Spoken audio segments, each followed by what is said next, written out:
Hi అండి, నమస్తే. ఈరోజు ఈ వీడియోలో రెస్టారెంట్లో, కెఫేలో ఎంతో ఖరీదు పెట్టుకొని క్యాపుచినో కాఫీని ఇంట్లో ఎలా తయారు చేసుకోవాలో అనేది ఈ వీడియోలో చూపించబోతున్నాను. మీరు పూర్తి వీడియో వాచ్ చేసి లైక్ చేయడం మర్చిపోకండి. మరి ఎలా తయారు చేయాలనేది చూసేద్దామా? ఈ కాఫీని తయారు చేయడానికి నేను ఇక్కడ బ్రూ కాఫీ పొడిని తీసుకుంటున్నాను. దీనికోసం ఇన్స్టెంట్ కాఫీ పొడిని మాత్రమే వాడాలి. మీ దగ్గర వేరే ఏ కంపెనీకి సంబంధించిన ఇన్స్టెంట్ కాఫీ పొడినైనా కూడా వాడుకోవచ్చు. నేను ఇక్కడ 1 టేబుల్ స్పూన్ కాఫీ పొడి, 2 టేబుల్ స్పూన్ల చక్కెర వేసుకుని ఇవి మునిగేంత వరకు గోరువెచ్చని నీళ్లను పోసి మన ఇంట్లో టీ వడపోసే స్ట్రైనర్ ఉంటుంది కదా, దాంతో ఈ విధంగా కలుపుతూ ఉండాలి.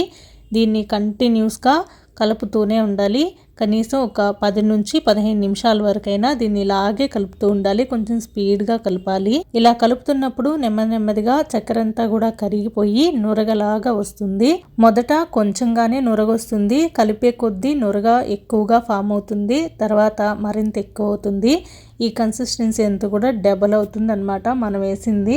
ఈ కన్సిస్టెన్సీ వచ్చిన తర్వాత దీన్ని క్యాపుచినో కాఫీ చేసుకోవడానికి వాడుకోవచ్చు. ఇప్పుడు నేను 2 కప్పుల్లో ఒక్కొక్క టేబుల్ స్పూన్ వేసాను. బాగా స్ట్రాంగ్గా కాఫీ తాగే వాళ్ళైతే దీన్ని 2 కప్పులకే మనం కలుపుకొని తాగేసేయచ్చు. నార్మల్గా తాగే వాళ్ళైతే 4 కప్పుల వరకు కూడా దీన్ని కలుపుకోవచ్చు.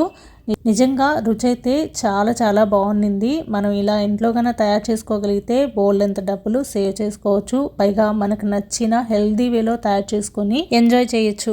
మరి మీకు ఈ వీడియో ఎలా అనిపించిందో తప్పకుండా కమెంట్ చేసి చెప్పండి. లైక్ చేయడం మర్చిపోకండి. అలాగే మీ ఫ్రెండ్స్ అండ్ ఫ్యామిలీతో ఈ వీడియోని షేర్ చేయండి. ఇంకా కూడా మన ఛానల్ని చూస్తూ ఎవరైనా సబ్స్క్రైబ్ చేసుకోకపోతే ప్లీజ్ సబ్స్క్రైబ్ చేసుకోండి. Thank you for watching.